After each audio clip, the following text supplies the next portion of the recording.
Boa noite, irmãos. Deus abençoe você. Eu sou Júnior César, casado com a Patrícia já há 33 anos, quase fechando o 34º. Deus nos abençoou e nós somos pai da Bianca, fomos pai do Rafael, somos pai da Amanda e da Júlia. E Deus derramou mais graça ainda e nos deu 5 netos, não é? Que é o Miguel, o Heitor, a Manuela, a Maria Júlia e o Benício.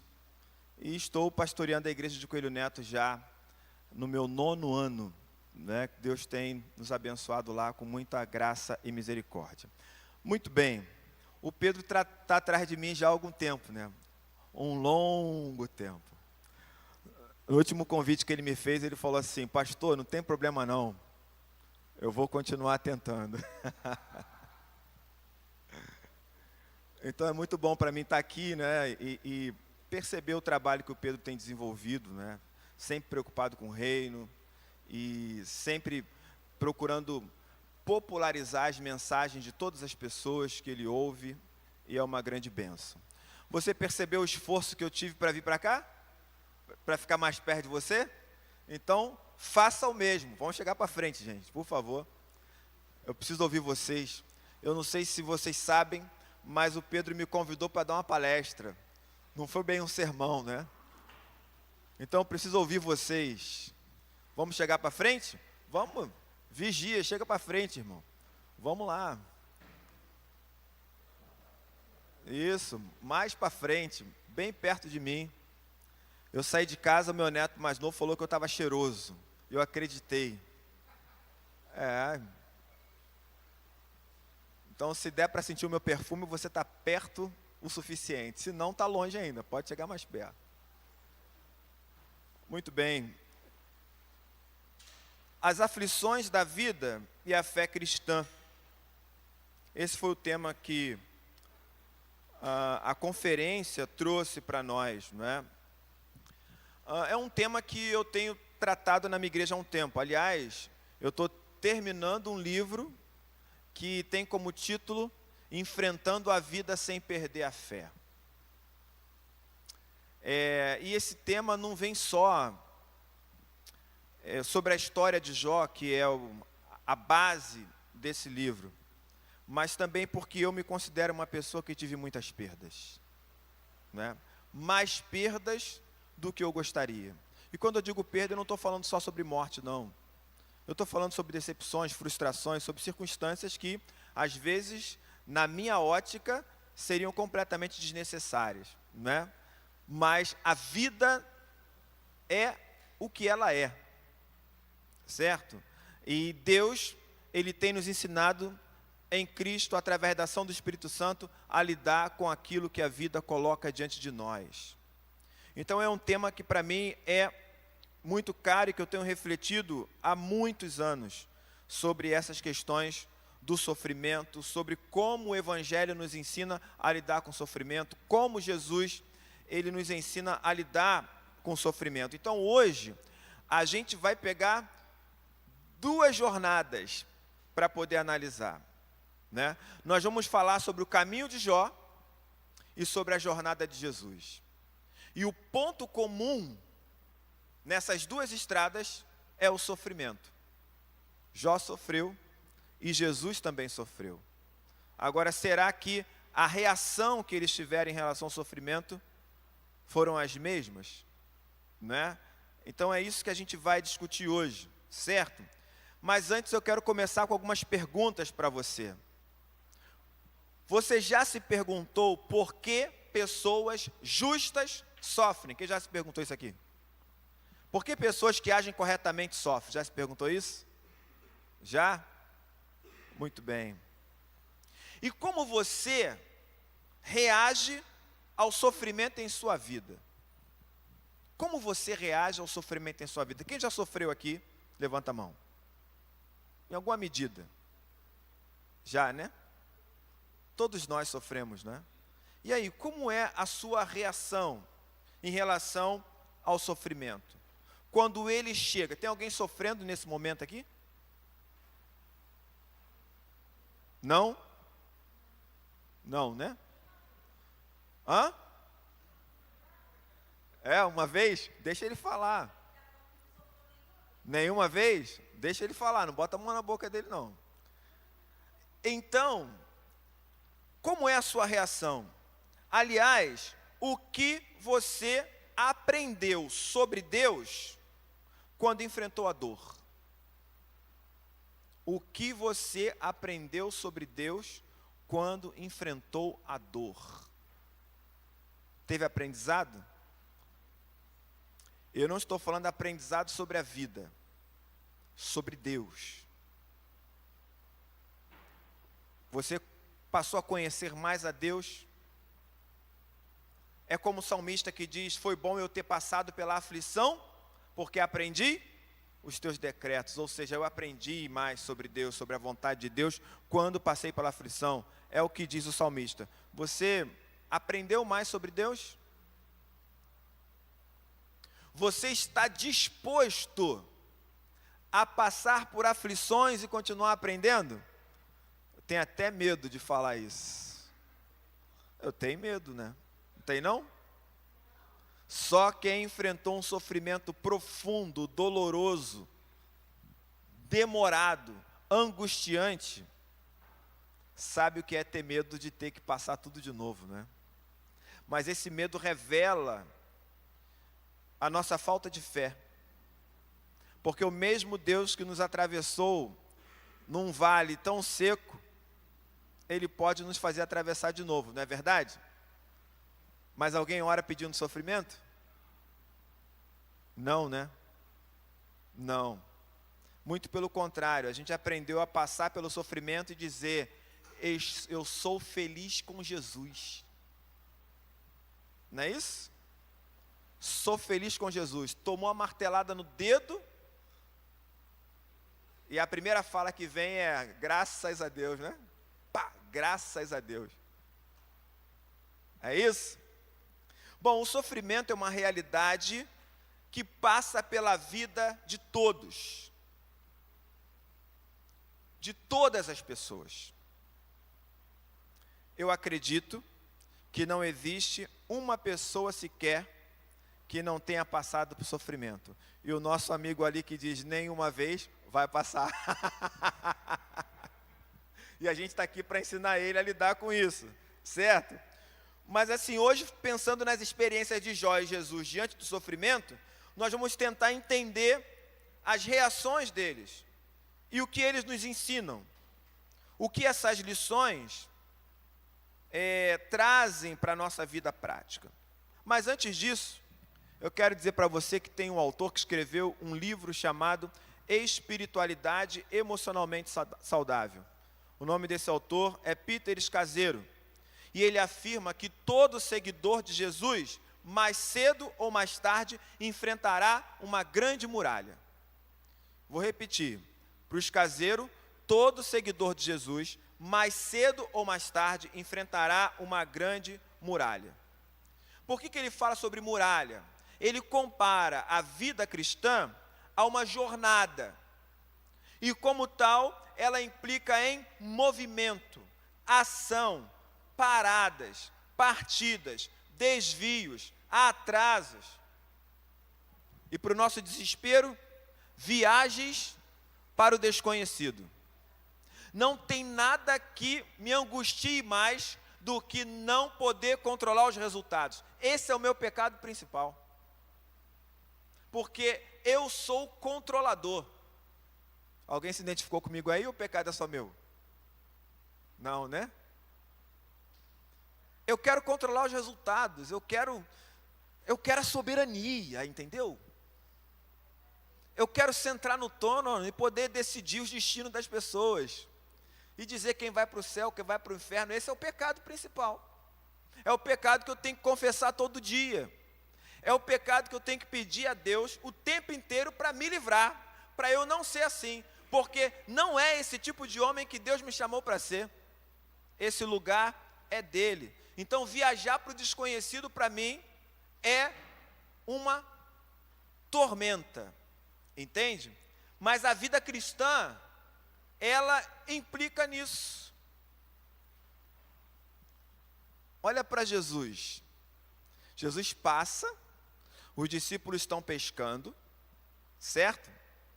E não pescam nada, você conhece a história. Jesus manda jogar a rede para outro lugar e o barco quase arrebenta. Aí Pedro, que já tinha estado com Jesus antes, não deu a mínima para ele, agora se ajoelha na praia com aquela quantidade de peixe e ele diz: vai embora, Senhor, porque eu sou pecador, sai daqui. Aí Jesus diz para ele assim: meu filho, fica tranquilo, vem comigo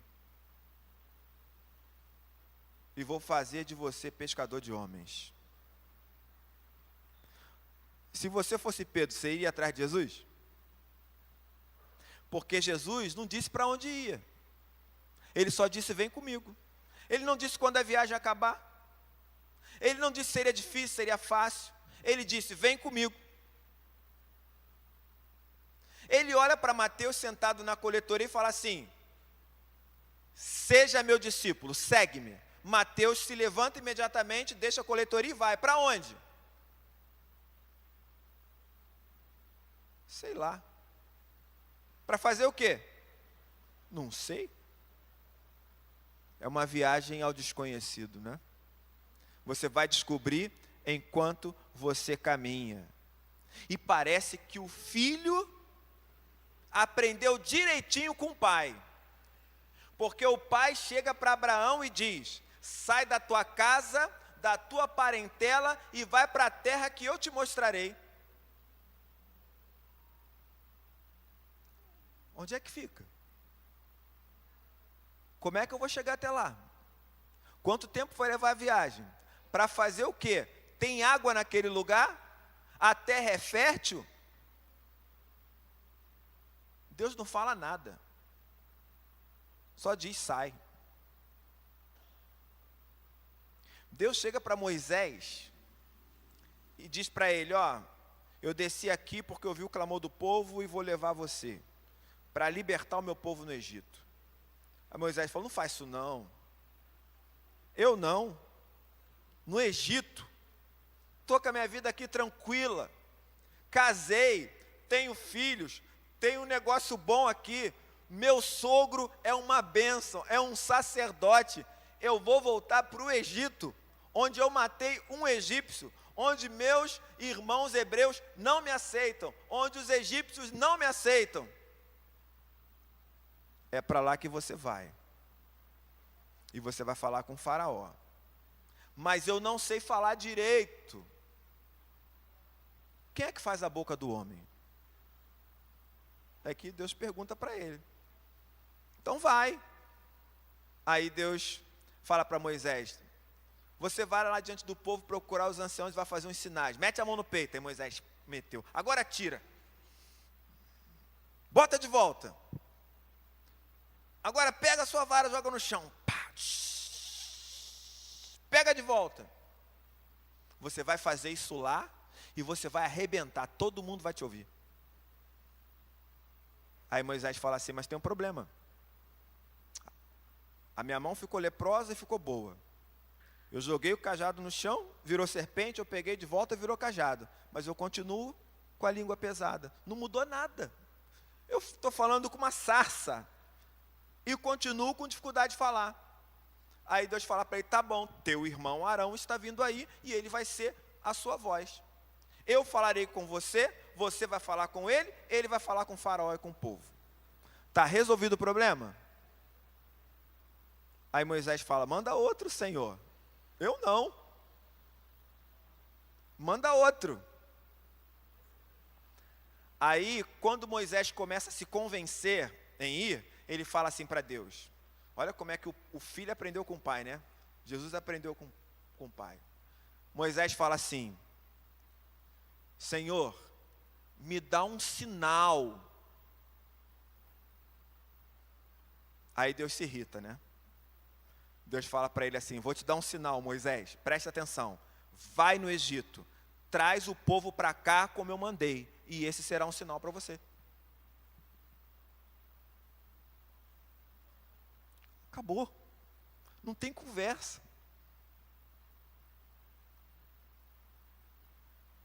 Então, essa caminhada, essa jornada da vida cristã é uma jornada que envolve incertezas. E tem um monte de personagem bíblico como Abraão, Jacó, Moisés, Josué, Davi, Gideão, Jeremias, Isaías, os discípulos de Jesus. Todos foram chamados para simplesmente caminhar pela longa e incerta estrada da vida, tendo Deus como guia, sem mapas e sem planejamento prévio. Entende? Sabe qual é a única coisa certa nessa jornada da vida? Fala para mim. Fala, o que é certo? O quê?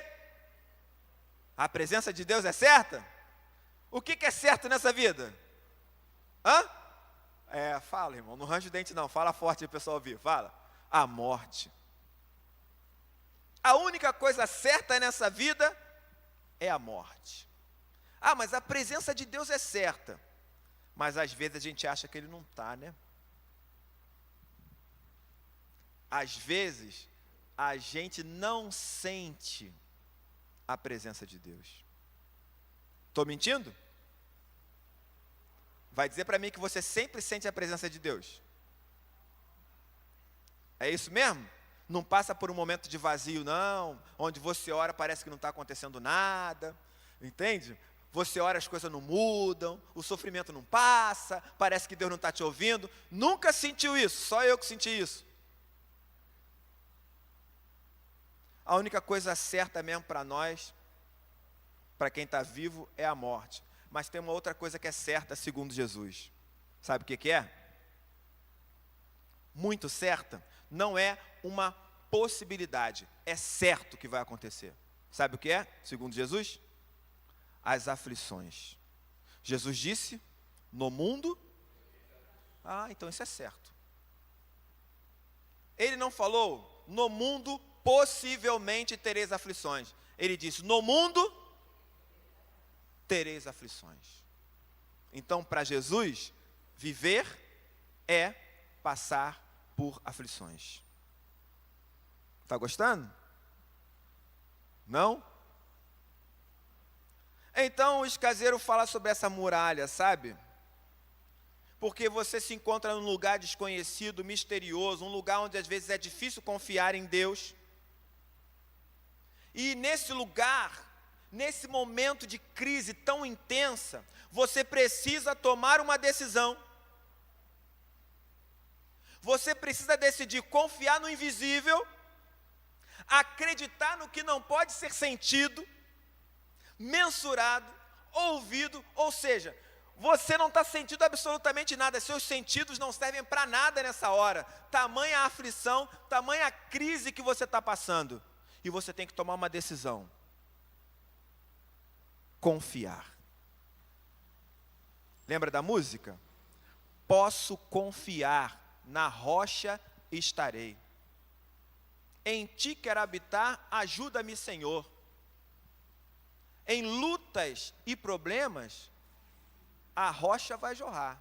E em vales e desertos, Cristo sempre está. Quem fala isso, não está vendo, mas está crendo. Percebe? Então, todos nós passamos por diversos estágios nessa jornada da vida, né? O Escaseiro, ele diz que a vida cristã pode ser comparada às estações do ano. Você não pode controlar as estações. Elas acontecem, quer você queira, quer não. E o mesmo acontece com as muralhas que se apresentam diante de nós. Elas chegam e você não tem o que fazer.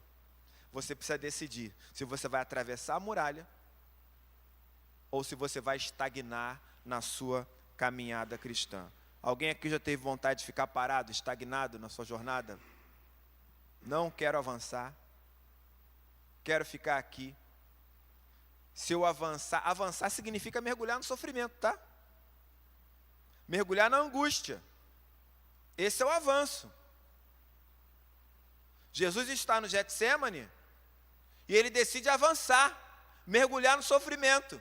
No Getsêmani ele está sofrendo muito. Mas ele decide dar mais um passo até onde? Até a cruz. Você já esteve nesse lugar? Você já teve uma crise que virou a sua vida de cima para baixo? Quem sabe um divórcio, um desemprego, morte, doenças, decepções, traições, um sonho que foi desfeito, um acidente, um filho que é meio rebelde, esterilidade, pessoas que querem ter filho e não conseguem, de jeito nenhum. Solteirice, né? Tem gente que quer casar de qualquer jeito, mas não acontece.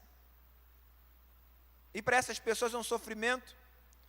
Ou quem sabe um esfriamento espiritual.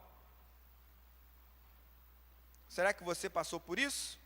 Um momento em que os seus jargões evangélicos não funcionam?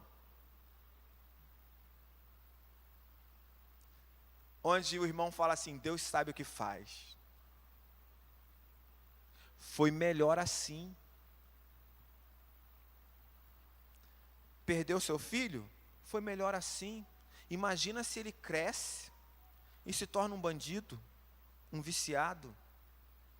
Eu quero ouvir um negócio desse no meio da minha perda? Eu quero saber se meu filho ia crescer e ia tornar viciado ou não. Eu quero meu filho.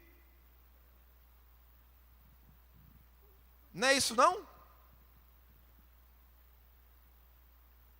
Os jargões não funcionam.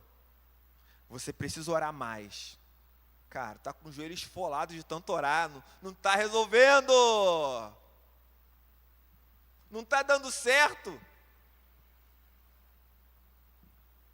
Já passou por isso? O momento em que você tem mais perguntas do que respostas?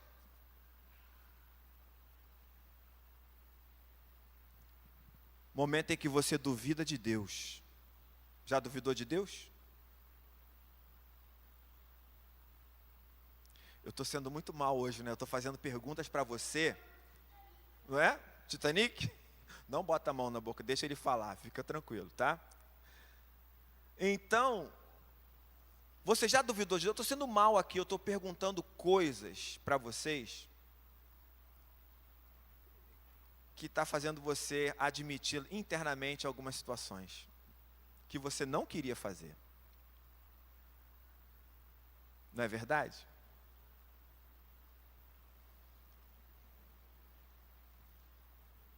Você já questionou a você mesmo? Já indagou as pessoas que estão ao seu redor?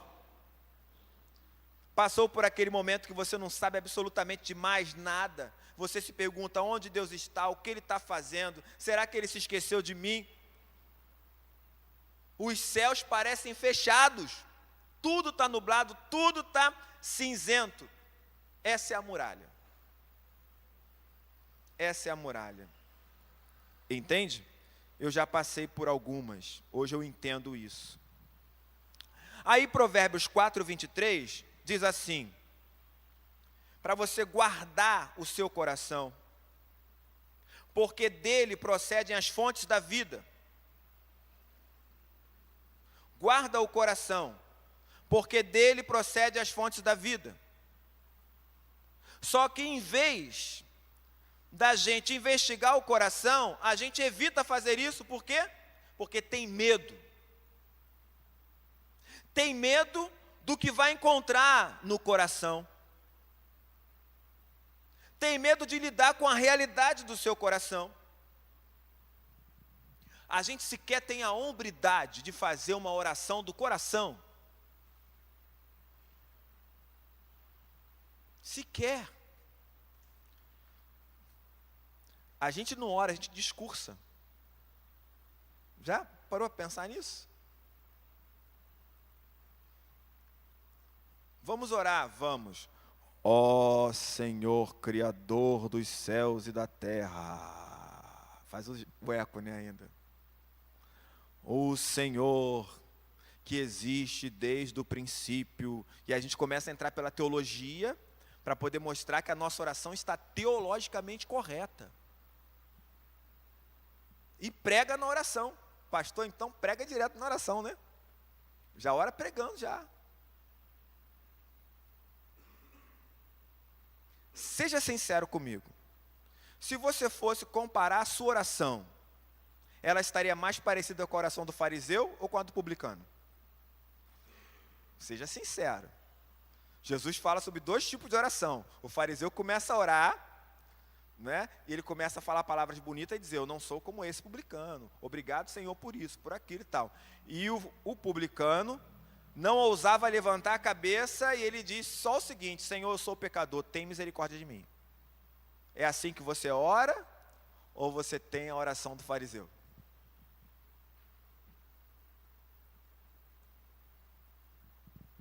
Por que eu estou falando isso? Não é para julgar a sua oração. Eu não disse que eu ia falar com você sobre Jó e Jesus? Existem inúmeras orações na Bíblia que a gente sequer tem a capacidade de aceitar. Porque nós nos consideramos mais santos do que as pessoas da Bíblia. Mais santos. Né? Quer ver? Você teria coragem de dizer para Deus assim: Senhor, vira o rosto para o lado, para eu ter um pouco de felicidade? Você teria coragem de fazer uma oração dessa? Fala assim: Deus, vira o rosto para o lado, para que eu tenha um pouco de felicidade. Você teria coragem de dizer assim: Deus, para de me açoitar? Teria coragem de fazer uma oração dessa? Quem teria? Levanta a mão. Só um? Ninguém mais? Então eu quero saber, por que você não pode fazer uma oração dessa? Fala para mim. Por quê? Por quê, gente? Vou ter que chamar pelo nome aqui? Por que, irmão, você não faria uma oração dessa? Não sabe dizer? Por que você não faria lá? A irmãzinha lá. Aí mesmo, de rosa. Não vira para o lado, não, é você mesmo. Como é que é o seu nome mesmo? Hã? Cris. Velha conhecida. Cris, por que você não pode fazer uma oração dessa? Hã? Por que não? E aí, por que não, querida?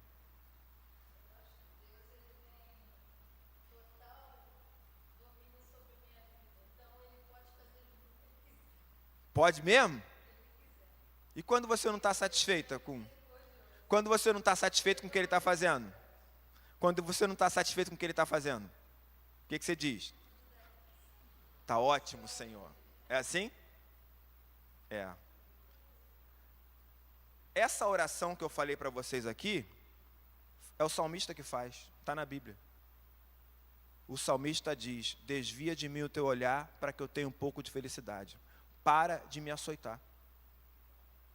Está na Bíblia isso. O salmista teve coragem de fazer uma oração dessa. E Deus inspirou o salmista para registrar. E a gente não é capaz de fazer uma oração dessa. Qualquer pessoa da igreja que fizesse uma oração dessa, a gente ia julgar. Mas está na Bíblia. Não é esquisito? A pessoa está doente, está quase morrendo. Aí ela vai orar. Senhor, pensa bem.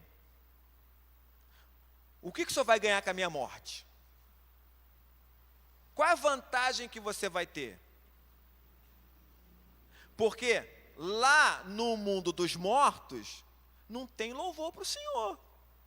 Se eu morrer, quem é que vai te louvar? Ninguém. Você faria uma oração dessa? Vai ler o Salmo 88. Percebe a diferença? Na Bíblia, as pessoas falavam com Deus aquilo que estava no coração. A gente fica camuflando esse negócio. A gente botou um filtro. Como se Deus não soubesse o que está no nosso coração. A nossa boca é desconectada do coração. E a gente fala palavras que não sente. Mas lá no Salmo 139 diz o quê?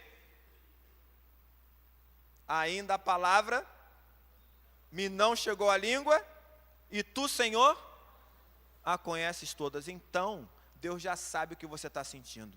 Se está doendo, diz que está. Se não gostou, diz que não gostou.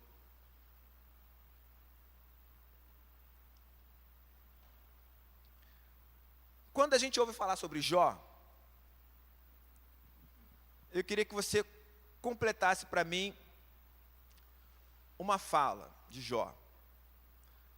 Por exemplo, e disse Jó. O que ele disse? E disse Jó.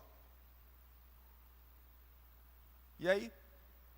E disse Jó. O que Jó disse? Qual é a fala de Jó que você mais se lembra? O Senhor deu, o Senhor tomou. Bendito seja o nome do Senhor. Quem dá mais? Esse é Abacuque. Tem que ser Jó. E aí, quem mais? Hein? Isso, eu te conhecia só de ouvir, mas agora os meus olhos te veem. Não é bonito? As duas falas são espetaculares. E são as que a gente mais lembra, né? Não é isso? São as falas positivas no nosso olhar. No nosso olhar, não no de Deus. No nosso olhar são falas positivas. É o que a gente lembra. Eu lembro que quando eu era mais novo, bem mais novo, teve uma irmã que foi dirigir a reunião de oração lá na igreja de Irajá. Eu era moleque, né? E eu prestei atenção na pregação dela. Ela estava falando com todo amor, né? Ela dizia assim: todo crente precisa ter, né? Pedir a Deus a fé de Abraão, a paciência de Jó e a sabedoria de Salomão. Quem não quer isso? Todo mundo quer, né? Bênção. Mas a gente só se lembra de Abraão, o Abraão da fé, do Jó da paciência e do Salomão da sabedoria. Salomão foi sábio o tempo todo? Abraão teve fé o tempo todo? Jó foi paciente até o fim? E disse Jó. Claro, eu não estou dizendo que Jó não foi homem íntegro, e foi. Jó foi testado além do que é imaginável. Jó perdeu quase tudo, não perdeu tudo, perdeu quase tudo. Família, bens, saúde. Não é? Ele nos representa, porque quando a gente está diante da dor, a gente tem reações parecidas. Mas preste atenção em algumas falas de Jó. O mesmo Jó da Bíblia, tá? O que eu vou ler aqui está na Bíblia. Não é outro Jó, não. É o mesmo Jó, tá certo? Jó 3:11. Por que não morri ao nascer? Por que não expirei ao sair do ventre de minha mãe? 3:20.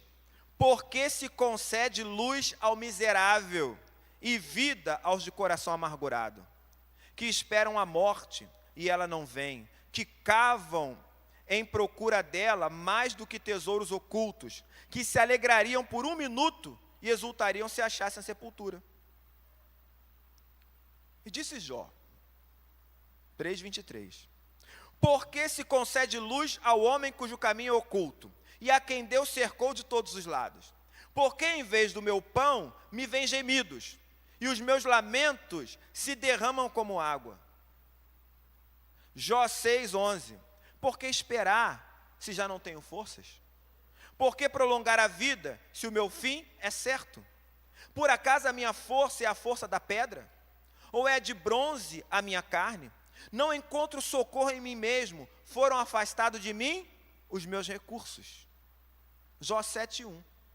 Não é verdade que a vida do ser humano neste mundo é uma luta sem fim? Não são os seus dias como os de um trabalhador diarista? Como o escravo que suspira pela sombra e como o trabalhador que espera pelo seu salário, assim me deram por herança meses de desengano e me proporcionaram noites de aflição. Ao deitar-me pergunto, quando me levantarei? Mas a noite é longa e eu estou farto de me virar na cama até o amanhecer. O meu corpo está vestido de vermes e de crostas terrosas. A minha pele racha e de novo forma pus. Os meus dias são mais velozes do que a lançadeira do tecelão, e se fiam sem esperança. Lembra-te, ó Deus, de que a minha vida é um sopro. Os meus olhos não tornarão a ver a felicidade. Os olhos de quem agora me vê não me verão mais. Os teus olhos me procurarão, mas já terei desaparecido. Jó 7:20. Se pequei, que mal fiz a ti, ó espreitador da humanidade? Por que fizeste de mim o teu alvo, tornando-me um peso para mim mesmo? Por que não perdoas a minha transgressão e não tiras a minha iniquidade? Pois agora me deitarei no pó, e se me procuras, já terei desaparecido. Jó 9:1. Na verdade, sei que assim é, porque como pode o mortal ser justo diante de Deus? 9:11. Eis que ele passa por mim, ele, Deus, passa por mim e não o vejo. Segue diante de mim e não o percebo. Eis que arrebata a presa. Quem o pode impedir? Quem lhe diria o que estás fazendo? Estou cansado de viver. Darei livre curso à minha queixa. Falarei na amargura da minha alma. Pedirei a Deus, não me condenes. Faze-me saber o que tens contra mim. Será que tens prazer em me oprimir? Em rejeitar a obra das tuas mãos e em favorecer o conselho dos ímpios? Por acaso tem olhos de gente? Ou vês tu como vê uma pessoa? São os teus dias como os dias de um mortal? Ou são os teus anos como os anos de um ser humano? Para te informares da minha iniquidade e indagares o meu pecado? Bem sabes que eu não sou culpado. Todavia não há ninguém que possa me livrar da tua mão. Vais reduzir-me a pó? As tuas mãos me plasmaram e me fizeram, porém agora queres destruir-me. Lembra-te de que não me formaste como em barro, e agora queres reduzir-me a pó. Por que me tiraste do ventre da minha mãe? Jó 10:18. Eu poderia continuar aqui lendo várias falas de Jó para você. Muitas falas de Jó. Você seria capaz de fazer orações assim?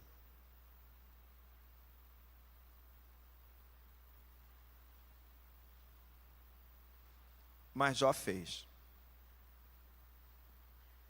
Porque a dor era intensa. As dores eram inexplicáveis. Ele amaldiçoa o dia do seu nascimento, clama por uma audiência com Deus. Os amigos dele o acusam de ser o culpado pelo sofrimento. Os servos dele que sobreviveram não davam mais atenção a ele. As pessoas da cidade o discriminavam. A esposa dele disse: cara, amaldiçoa o seu Deus, amaldiçoa o dia que você nasceu e morre. Acaba logo com isso. Acaba com a nossa dor, com o nosso sofrimento. Jó foi incompreendido. E quantas vezes você se sentiu incompreendido em meio ao seu sofrimento? Como eu amo o Salmo 139. Porque quando eu aprendi a ler esse salmo, ele foi libertador para mim. O Salmo 139 diz assim: Senhor, tu me sondas e me conheces. Sabes quando me assento e quando me levanto. De longe penetras os meus pensamentos. Esquadrinhas o meu deitar e o meu levantar. E aí ele diz: ainda a palavra não me chegou à língua e tu, Senhor, a conheces todas. Para onde me ausentarei do teu espírito? Para onde fugirei da tua face? Se suba aos céus? Se faça a minha cama no mais profundo abismo? Se tomo as asas da alvorada e me detendo nos confins dos mares? Até ali, a tua mão me guiará. Duas circunstâncias nesse salmo são maravilhosas. A primeira é: Deus olha para o salmista sem qualquer tipo de filtro. É isso que ele está dizendo. Deus me vê como eu sou. Deus me vê por dentro. Deus sabe o que eu penso, sabe o que eu sinto. Ele sabe quem eu sou. Primeira informação maravilhosa. A segunda é: eu tentei fugir dele. Mas para qualquer lugar que eu fosse, o que acontecia? Ele estava lá. Resumindo, o salmista está dizendo: Deus sabe quem eu sou por dentro, mas ainda assim não me larga.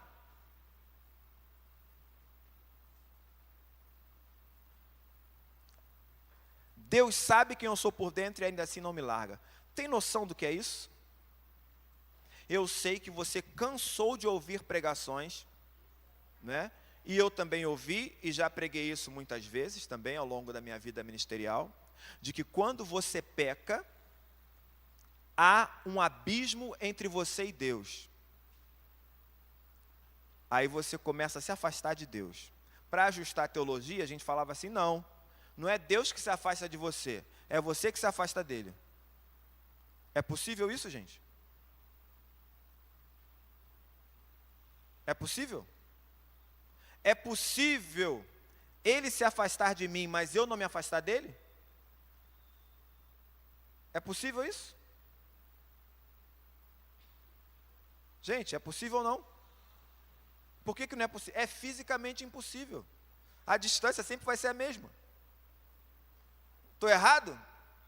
Lembra da física? A distância é a mesma. Então, se ele se afastar de mim, eu estou me afastando dele.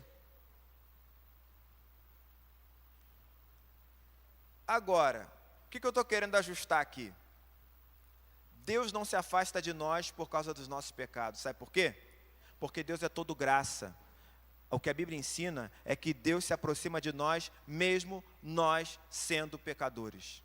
É assim que Deus prova o seu amor para conosco, pelo fato de Cristo ter morrido por nós quando nós ainda éramos pecadores. O que é que a Bíblia ensina? Perto está o Senhor, daqueles que têm o coração contrito e o espírito quebrantado, Ele não despreza. A Bíblia ensina que se você procurar o Senhor, você vai encontrar. Ele está perto. O que é que a Bíblia ensina? Se formos infiéis, Ele permanece fiel, porque não pode negar a si mesmo. Ou seja, você pode pecar, você pode estar mergulhado na lama, e Deus está lá com você. Pode um negócio desse? Sabe por quê? Porque não depende do seu desempenho, é pela graça. E tirar a graça do papel é para gente grande. O que o salmista está dizendo no Salmo 139 é: cara, eu fiz de tudo para ficar longe de Deus, mas Ele não me largou. Deus não te larga. Você pode estar angustiado, sofrendo, dizendo assim: eu não quero orar. Deus não vai te largar. Você pode estar angustiado, sofrendo, e no fundo do seu coração você fala assim: Deus, eu sinto que o Senhor não está sendo justo comigo. Ele não vai te largar. Ah, mas se minha oração estiver errada? Pode estar errada, não pode? Pode ou não pode? Mas a Bíblia diz que a gente não é só quando a gente está sofrendo, não. A gente nunca sabe orar como convém. Então, o que é que o Espírito Santo faz? Biblicamente, Ele intercede por nós, Ele geme com gemidos inexprimíveis, porque a gente não sabe orar, cara. Então, a oração errada não é a oração de quem não diz as palavras gramaticalmente ou politicamente corretas. A oração errada é aquela que não está de acordo com o coração. Oração do coração. Já experimentou fazer uma? Jó fez um montão. E em vez de se afastar dele, quando Jó para de resmungar, bota tudo para fora, Deus se aproxima dele e começa a falar. E aí que vem aquele versículo que a irmã falou: agora meus olhos te veem. Mas e Jesus? Para a gente ir fechando aqui. Jesus sabia o propósito do seu sofrimento, que era a redenção da humanidade, e era diferente de Jó, porque Jó não sabia, Jó não entendia. Por que está acontecendo isso comigo? Jó não entendia, mas Jesus, ele sabia. O objetivo era a redenção da humanidade. E no Getsemane, Jesus faz uma oração do coração. O que Jesus diz no Getsemane? Pai, se possível, passa de mim esse cálice. Não é isso que ele diz no Getsemane? Quer ver uma coisa maravilhosa? Jesus chama os discípulos para ir ao Getsemane. Ele leva um grupo.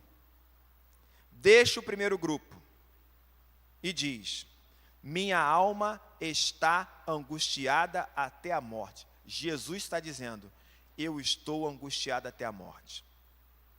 Coração para os discípulos. Aí ele pega 3, separa, vai para um outro lugar e repete: minha alma está angustiada até a morte, fique aqui e vigiem comigo. E aí ele se afasta para orar, e ele começa a dizer isso para o Pai, né? Se possível, passa de mim esse cálice. Se possível, passa de mim esse cálice. Ele bota a dor para fora, ele bota a angústia para fora. E qual foi a resposta do Pai? E aí? Qual foi a resposta do Pai?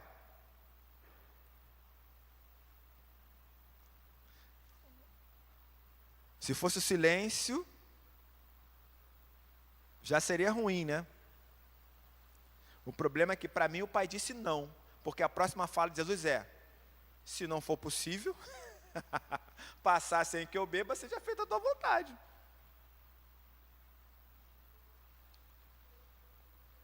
Jesus se submete ao não do Pai. Ao não do Pai. Mas ele se reserva o direito de dizer ao seu Pai o que ele está sentindo. Sabe por quê? Porque quando ele era um João ninguém, o Pai disse para ele: este é o meu filho amado que me dá muita alegria. Jesus não tinha discípulo, não tinha operado nenhum milagre, não era conhecido, nada disso. E o Pai disse: eu te amo porque você é meu filho. Você me dá muita alegria. Eu acho que essa fala do Pai fortaleceu Jesus em toda a sua jornada, sabe? Satanás tentou dizer para ele: ó, o teu pai não te ama. Senão você não ia estar aqui, cara, com fome. Nesse deserto aí, transforma a pedra em pão.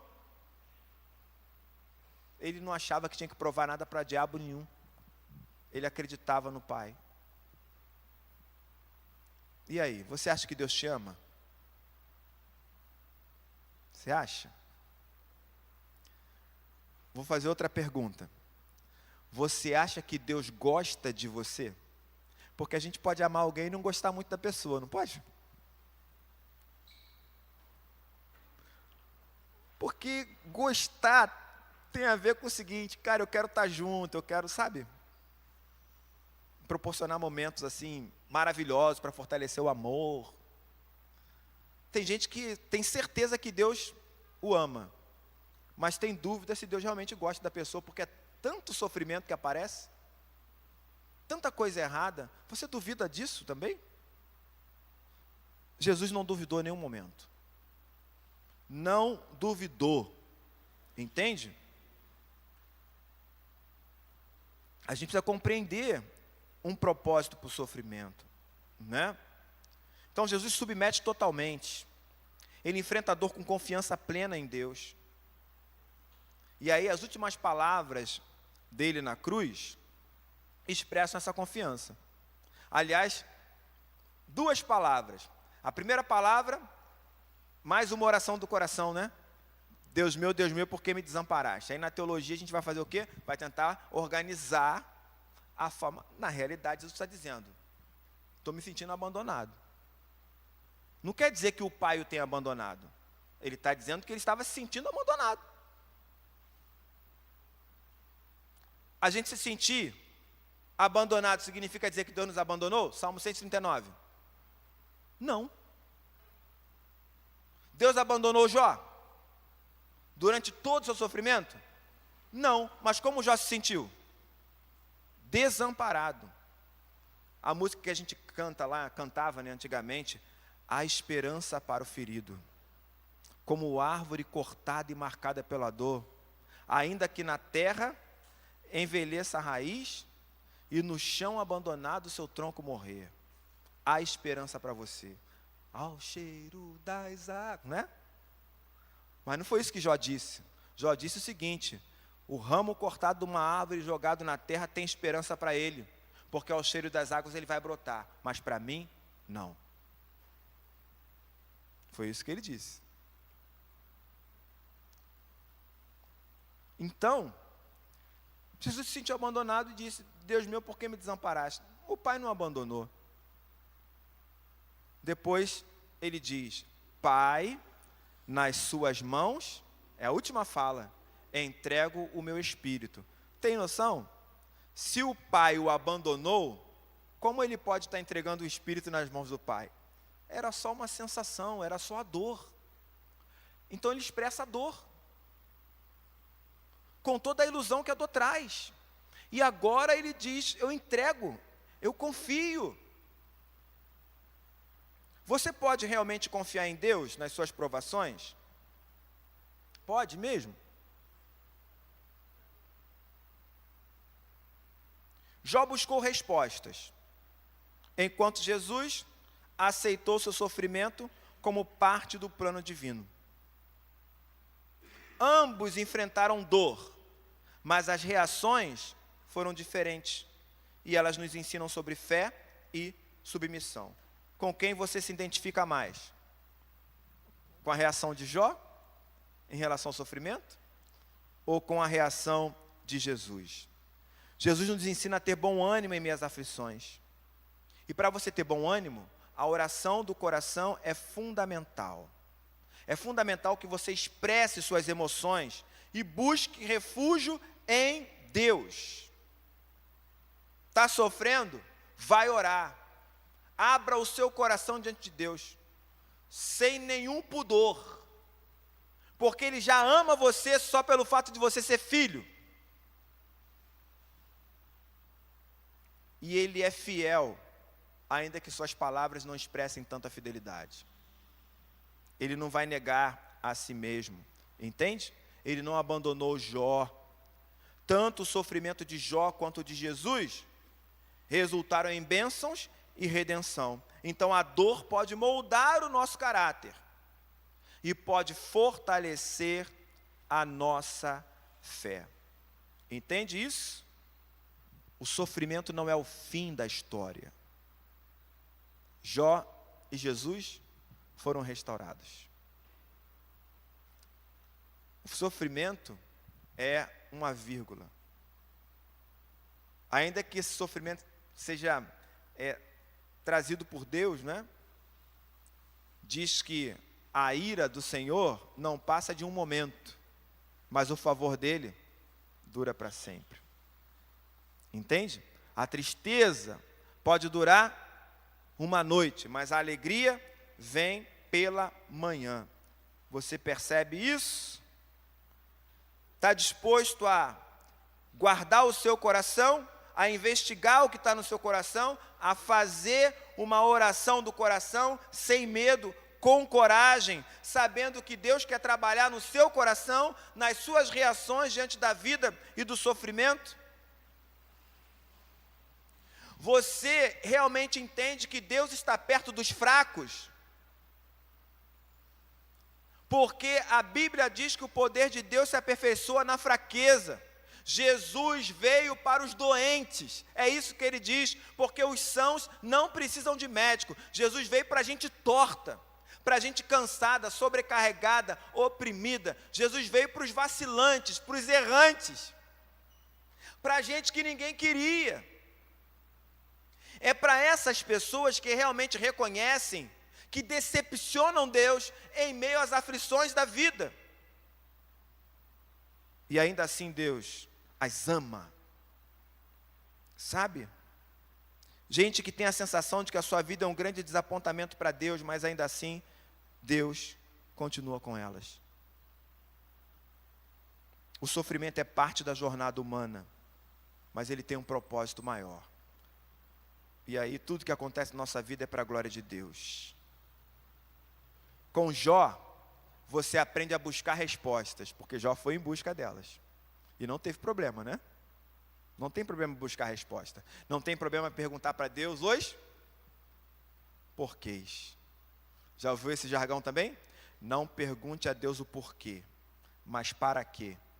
Irmão, se no teu coração a pergunta é porquê, o que Deus está ouvindo? Por quê ou para quê? Por quê? Então fala logo, Qual é o problema?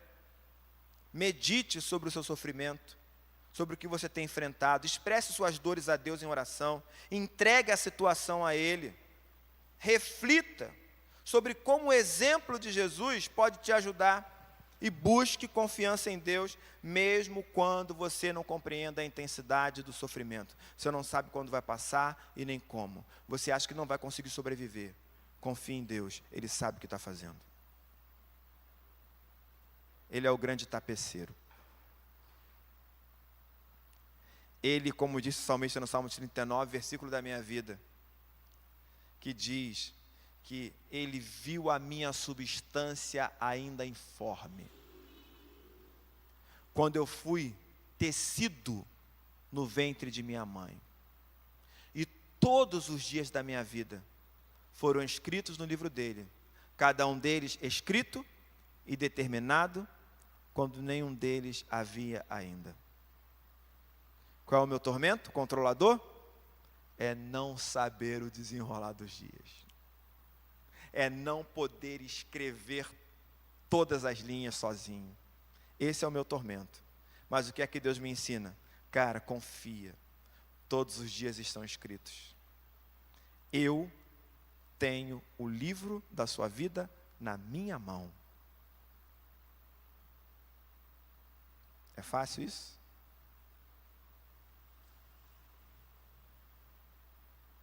Deus disse para mim uma vez: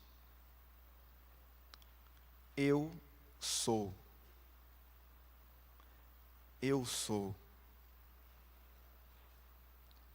o autor dessa peça, que é a sua vida. Eu sou o roteirista. Eu sou o ator. O teatro é meu. O espetáculo é meu. Agora senta aí e assiste o que eu vou fazer. Mas pastor, eu não tenho participação nenhuma? Eu tenho. De vez em quando na plateia do teatro de Deus, assistindo o espetáculo de Deus, onde Deus está atuando porque a história é sobre Ele e não sobre mim, de vez em quando tem vontade de dizer assim, vaiar. E de vez em quando eu choro.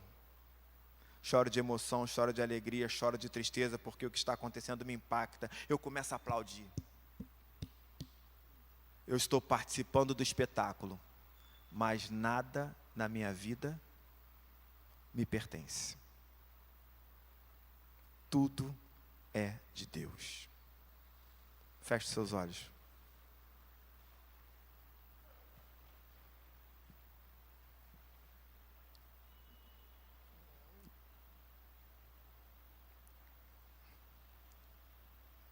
Eu queria desafiar você a, mesmo em silêncio, dizer para Deus: Senhor, eu quero ter coragem para fazer orações do coração. Eu não quero ter medo de me expor ao Senhor.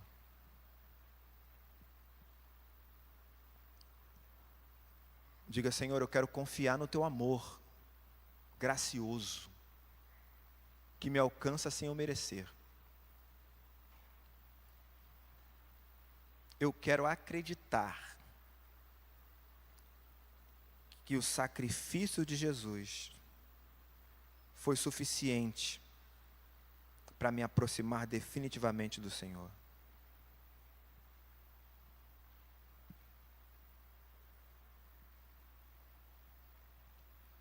não tenha medo de falar com Deus sobre seus pecados, sobre seus desejos ocultos. Ele já conhece. E Ele te ama mesmo assim.